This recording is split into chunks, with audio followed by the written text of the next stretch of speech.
Hello, I'm Davia Chambers and this is Let's Talk Tobago. Today we're at Douglas Apartments in Crown Point. This is a 13-apartment complex owned and managed by Michael and Joanne Douglas and two of their children. This is an all-hands-on-deck operation with each member of the team chipping in to ensure that the laundry is done, cutlery cleaned and polished, and the surroundings tidy. But we're told that the bed making is specifically left to the father, Michael, who's recognized as the champion bed maker. This business started 23 years ago with one two-bedroom apartment when the company Joanne worked for went bankrupt. Michael followed her some time afterwards when his company faced challenges. Together, they invested and embarked on an expansion project. And here we are, 12 apartments later. We'll tell you more about this place, but first, let's tell you what's happening in our stories this week. Trinidad supports Tobago's push for greater internal self-government. UN Help for Tobago's HIV outreach program and meet one of this island's top Cape students.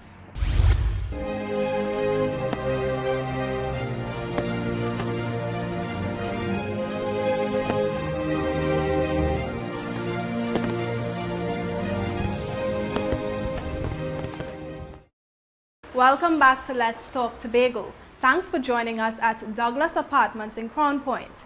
The owners of this place live right on the premises with an office in the midst of the apartments, so they're always on hand to help. But they also pride themselves on having loyal guests, some of whom have been returning for as much as 20 years. They attribute this success to their ability to create a home away from home, especially for their largest clientele, Trinidadians. And speaking of Trinis, this island took its self-government meetings to the sister isle. The plan was so designed to give Tobagonians living there, as well as Trinidadians, a chance to share their views on Tobago's push for greater internal self-government. Here's Omadara Mills with highlights from that meeting. From business people to lecturers to those in health science and telecommunications, Trinidadians are saying that Tobago should have greater control over its own affairs. I do agree with autonomy for Tobago because I believe Tobago has enough expertise to rule its own island.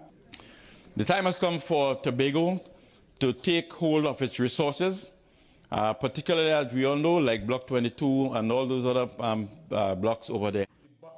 And here's an explanation which one Trinidadian gave for Tobago receiving greater autonomy. You have public servants who are not elected, but the Tobago House of Assembly is an elected body, and therefore, politically speaking, that has a superior authority. And in my view, I do not see any problem with the Tobago House of Assembly exercising sovereign rights over the living and non-living resources of the economic zone around Tobago. And as the island develops, there'll be the need for Tobago to manage its security measures more closely. And I think that the Tobago House of Assembly need to have a say in what should happen in Tobago's security, in the formation of its police service, etc.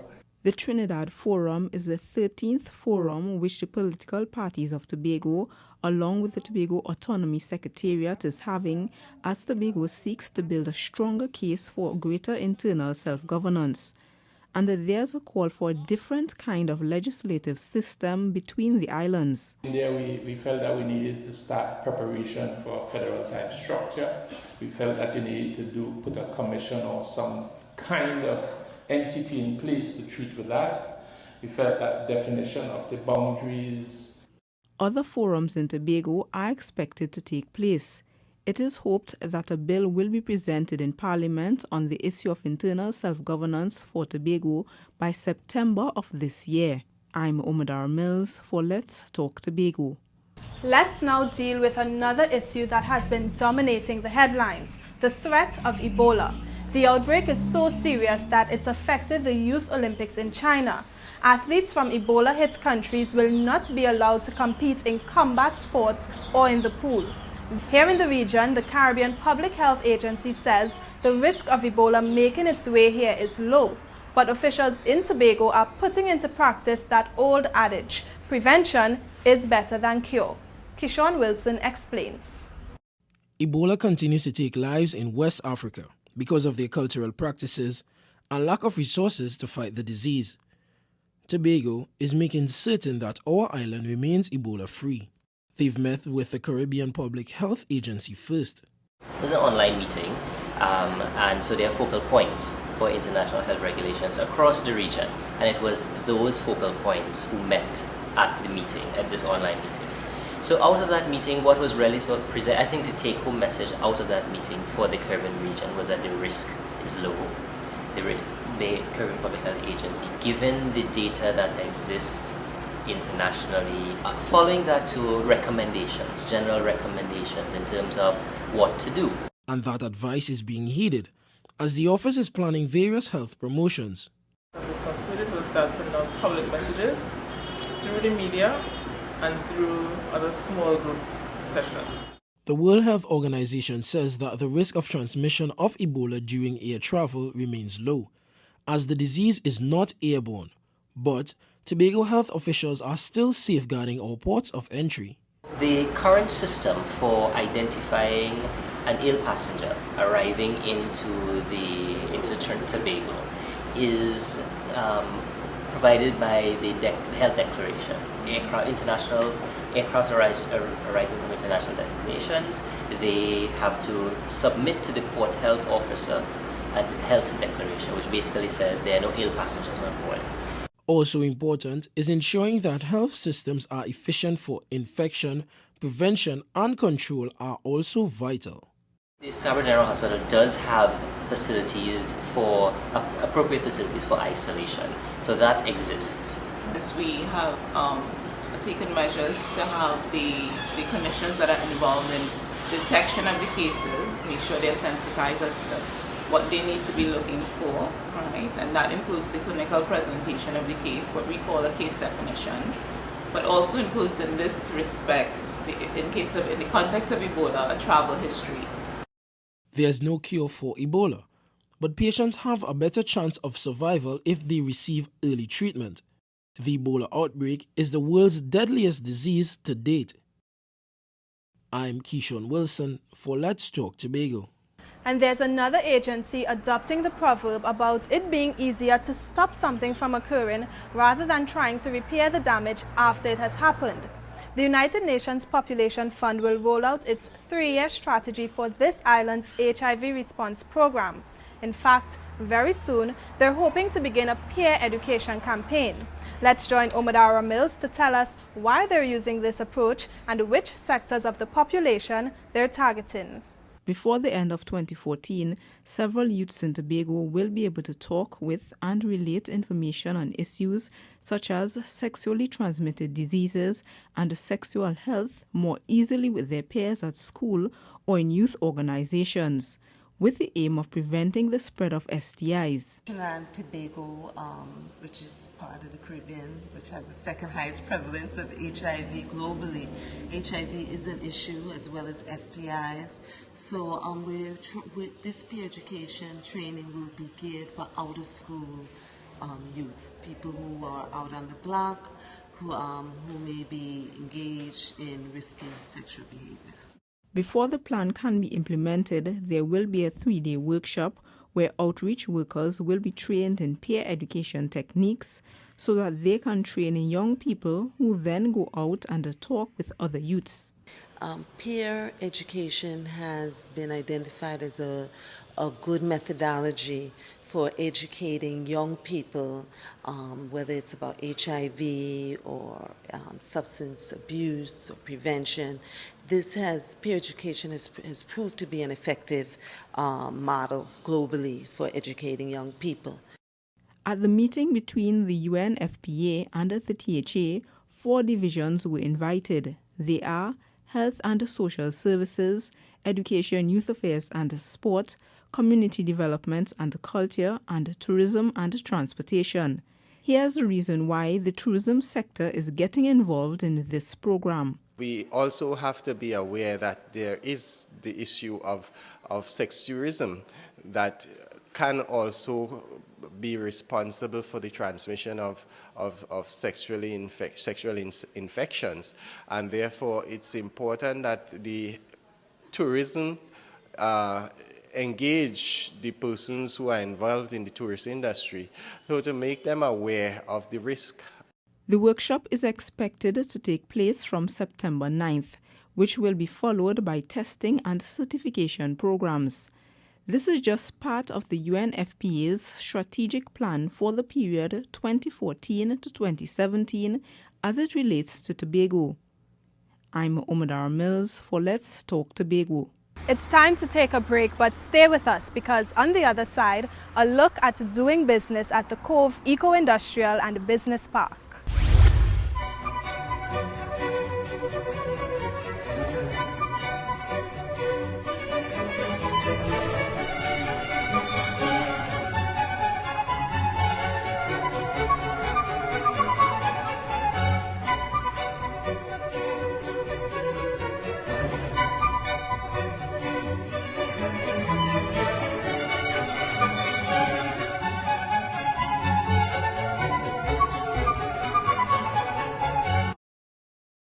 This is Let's Talk Tobago. Thanks for staying with us at Douglas Apartments here in Crown Point, where all the apartments are self-contained with their own balcony. But for those interested in spending their honeymoon here, they can choose from one of 3 apartments that have been transformed into honeymoon suites. Now, Douglas Apartments are part of this island's tourism sector, which is the main driver of Tobago's economy. Of the 2 isles, this one is known to be the getaway island, a paradise if you may. It's a breath of fresh air from the hustle and bustle of Trinidad. But Tobago is pushing to diversify its economy and venture into other industries. The private sector has taken the lead in this vein, but thanks to the Cove Eco-Industrial and Business Park, these players can find a home for their businesses. Kesam Braffett tells us about the pioneering work being done there. This is a fish preparation table, a very functional piece of equipment which is of great significance to the Division of Agriculture, Marine Affairs, Marketing and the Environment. These tables are needed in the Department of Fisheries, but they had to be imported from the international market, but not anymore. They're being manufactured locally by Rojas Engineering Limited. It's a proud moment for Tobagonians to now recognize and can say that we are now they are now able to source it locally. And sometimes what happens is people fabricate or make something locally and it never mirrors that of the international standard. Like I say this here, that looks better than the international standard. Mr. Rojas's company is one of the first local and privately owned business to take up tenancy at the first factory building at Cove Eco-Industrial and Business Park. The park offers space to businesses in the energy and non-energy sector as it thrives to diversify and strengthen Tobago's economy. And just about 1 year after taking up residency here, Mr. Rojas says that he couldn't be more pleased. I would really like to thank the Agriculture and Marine Affairs Department for giving me the chance to display my stainless steel fabrication capability. Because you could go on and talk about what you're capable of. Someone has to give you a chance. And they gave me an opportunity. They gambled. And I think they're going to be very pleased with the final product because it is effective, it looks good, and it's a direct representation of what we intend to achieve and promote in years to come. The managing director says his clientele is growing as he's now supplying from the average man on the street to WASA, NGC, and the TRHA. To actually be part of it is an honor. And it shows a different side to Tobago. People always think that we should only be known for tourism or a good Benebol and sugarcane. I am partial to Benebol and sugarcane, don't get me wrong, but I think there's a different side to the average Tobagonian as well. And I think the manufacturing side, via Cove, is very important and it's going to be very essential in Tobago moving forward. And this is the type of diversification that Tobago welcomes as the island seeks to expand the economy. I'm Kesam Brathwaite for Let's Talk Tobago. The businesses at Cove know the importance of safety. But as a tourism destination, this island must also ensure sea bathers and other water sports enthusiasts feel safe. It's why lifeguards are stationed at beaches throughout this island. They're usually strong swimmers and are trained in first aid and certified in water rescue. But as Juliet James tells us, before all this happens, these lifeguards must go through rigorous testing. 20 young persons from across Tobago are being trained in life-saving techniques to add to the complement of lifeguards on our beaches. The trainees are tutored in 3 aspects of life-saving: theory, land and water safety, which is divided into classroom and practical sessions. They have to go through physiology and autonomy. Physiology and autonomy, it deals with the heart, the lungs, and the brain circulation. CPR is cardiopulmonary resuscitation. Scanning is one of the key aspects of becoming a lifeguard. Scanning is simply being on the towers, being on the beach, patrolling, and observing the water, realizing or looking for any hazards or patrons who are in difficulty so you can rescue them. The water aspect is being able to swim and rescue persons or victims in difficulty. The tourism manager in the Division of Tourism and Transportation, Sherry-Ann Edwards-Louis, says that the lifeguard trainees also receive training which would help them to interact with visitors at the various beaches. We have attempted to ensure that this training for them is holistic. We would have done grooming, etiquette, customer service, so at the end of the day, the guards going onto the beaches would be well-rounded, efficient individuals. The trainees have a choice of 9 beaches to choose from, and most of them have already decided where they would ideally like to be stationed. I would prefer to go to my village, Castara, because my village, I know my beach very much. I always go there, and I think I'm going to be a really good lifeguard there. One of the beaches I've always liked and would like to work on would be Pigeon Point. I feel every lifeguard dream is supposed to be, yes. But anyway, anywhere that they station me, I will perform to the best of my ability, make Tobago a safe place.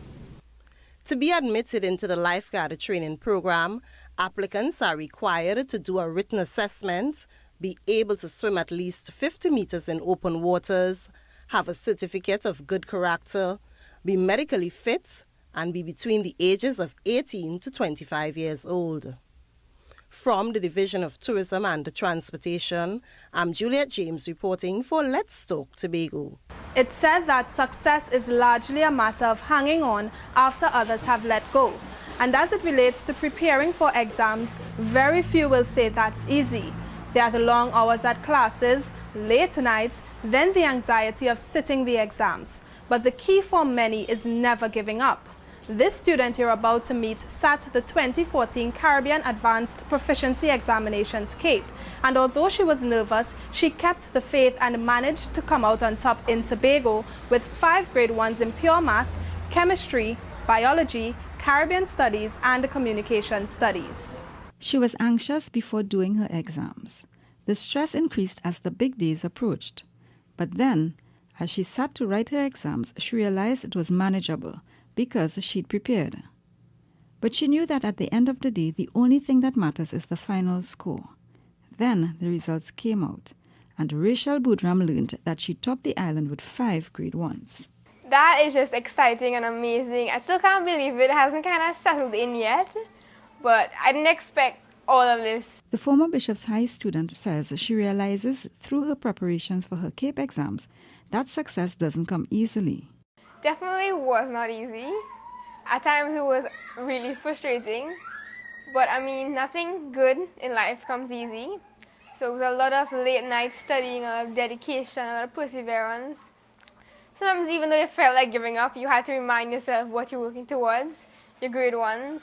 The top CAPE student says her next move is enrolling in university. I'm going to go study in January, hopefully, at St. George's Medicine. I want to be a pediatrician. Also topping the island for CAPE is another Bishop's High student, Verneth Joseph. She also managed to cop 5 grade 1s. I'm Caroline Wallace for Let's Talk Tobago. We're taking another break, but coming up, the fun things Tobagonian children learned at their vacation camps.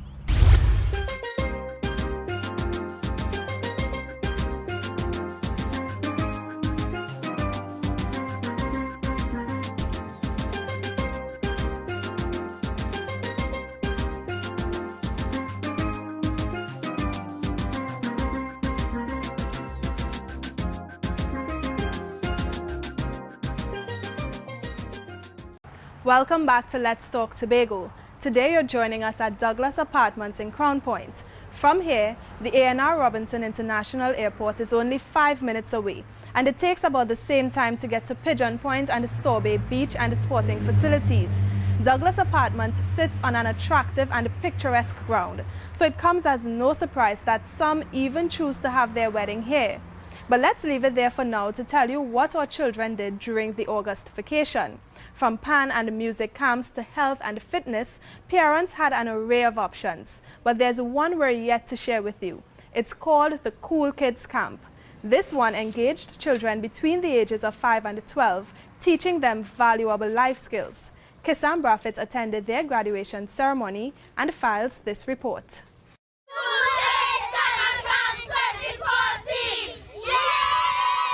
By the looks of these children, the 2014 Cool Kids Camp was an exciting experience. But now the camp is closing in fine style as the children show some of what they've learned. They were taught the skills of turning trash into treasure with these arts and crafts made from recycled material. Other sessions included lectures facilitated by the police on bullying, the art of saving facilitated by the Division of Finance, storytelling and sign language, as well as exciting field trips to places of interest in Tobago. This year, the Cool Kids Camp was held at the Argyle Community Centre and the Fairfield Complex in Scarborough. The coordinator, Annelise Cullis-Charles, says that this year the camp had a total of 145 participants. Yes, we know that school would have closed, and sometimes you're looking for somewhere for the kids to go. We try to say to the parents, don't keep them home. Send them out. We can't take as much because, Fairfield is very small, but, we're willing to take as much as we can carry, right? And, it's always good for them to come out, learn something new, meet new friends.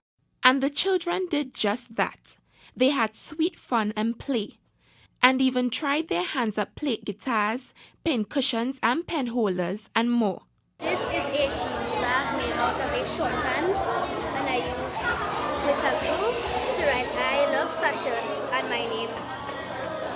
On this bag I use decoration to decorate this bag and wool to use. One participant says that she will definitely recommend this camp to others next year. Here's why. Because it is very educational and it could help a lot of kids and students out there. The most outstanding participants received awards from the Division of Community Development and Culture. The division believes camps like these can help mold children into productive and all-rounded citizens. I'm Kissam Brathwaite for Let's Talk Tobago. But some opted to attend the Sports Vacation Camp. This initiative began 5 years ago back in 2009, giving our children a fun environment where they can learn the fundamentals of various sporting disciplines. Omadara Mills reports. These tennis players are playing at a national tournament, but part of the reason they've made it this far is because of tennis camps such as this one held during the July-August vacation. This is 12-year-old Esther James, and it's her second time here. She says it has helped to improve her game, and it's an opportunity to meet lots of other people. I was interacting with new players. Basically, children from the tennis group was here, and new children from outside came to the sport, and I basically met new people, so I enjoyed it. Children ages 7 to 17 are able to learn about other sporting disciplines such as basketball, cricket, football, volleyball, swimming, and even gymnastics because of these camps, which are an initiative of the Department of Sport. We use the sports program to, get the children out from their homes, to participate in organized sport, and it's also something we use as talent identification, where we see talent in the children, and we try to engage them in different sporting groups and everything for national duty. The 3-week camps aren't only about socializing and learning various sports. This year, there was a nutrition who came and talked about the negative effects of the sugar on the body, and from my years of being in tennis, I have learned a lot, not only on the playing side, but also on the nutrition side. The initiative, which had thousands of participants at 7 venues around Tobago, is usually done in collaboration with the Sports Company of Trinidad and Tobago. But this year, the Division of Education, Youth Affairs and Sport was the sole facilitator. I'm Omadar Mills for Let's Talk Tobago. Still with sports, let's tell you that Tobago played host to the International Tennis Federation, or ITF, Junior Championships. Tennis players in the under-18 and under-14 divisions from countries as far as Asia have descended on the tennis courts at Shore Park to battle with a racket and ball as the 2014 Tobago Junior International Tennis Federation's Championships begun. Busso Isle Tennis Club has had the pleasure of hosting this tournament for the past 4 years. The list of qualifying and main draw players include countries as far away as the Philippines, Zambia, Great Britain, Canada, Mexico, just to name a few.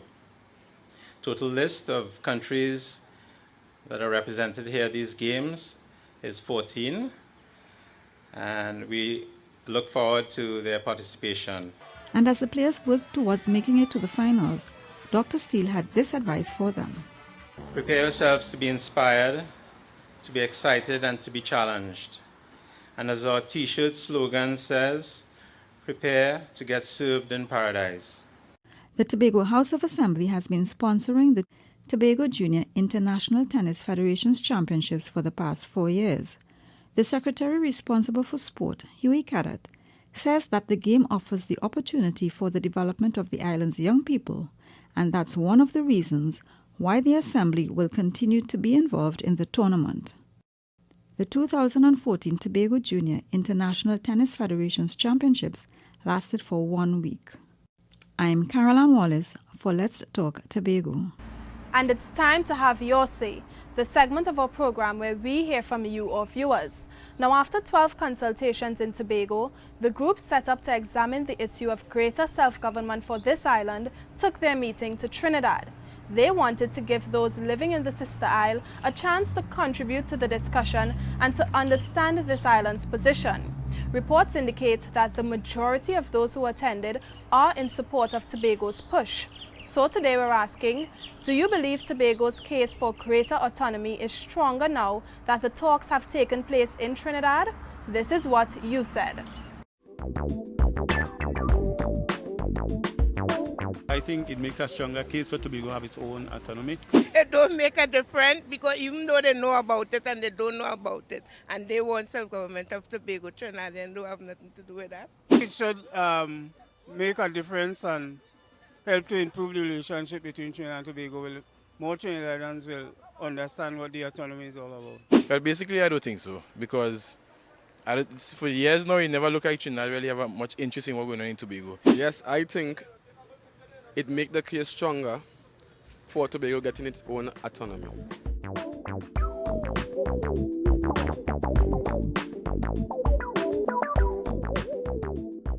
That's how we bring this week's edition of Let's Talk Tobago to a close. Remember, you can send us your comments or queries on anything you've seen in this program to information@tha.gov.tt or visit us at www.tha.gov.tt. Like us on Facebook and subscribe to our YouTube channel.